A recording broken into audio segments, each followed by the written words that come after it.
आज एक 31 डिसेंबर. तर मी लहान असताना ना माझी बहीण व्हॅकेशनला यायची. ती म्हणायची की सॉक्स असं बाहेर टाकलं ना की सेंटर गिफ्ट द्यायचा. तर असेलमध्ये आमच्या सॉक्समध्ये खरंच गिफ्ट पण निघायचं. पण ते आम्हाला नंतर समजलं की मम्मी टाकायची. काय ना परी आणि मी तुला सेम करायला सांगितलंय. सॉक्स टाकायला लागले आणि मग आम्ही त्याच्यात गिफ्ट टाकणार आहोत. तर आजचा ब्लॉग खूप इंटरेस्टिंग होणार आहे. मला त्यांचे फेसेस कव्हर करायला खूप मजा येणार. तर तुम्ही ब्लॉग एंड पर्यंत तर हे आहे मितूपरीला आणलेले छोटेसे गिफ्ट. चला फटाफट हे आपण ठेवून घेऊया. तर मी सॉक्समध्ये घातले आणि हे बाहेर असे लावले.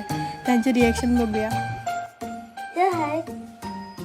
वाव, हे काय नको पक्का बाबाने केलंय हे तर. दोन आहे म्हणजे एक माझं हे दाखव खरंच निघालं. हे बघ मला पण इरेझर आहे आणि हे किचन. मला पण ठेवलं कोणी? बाबाने.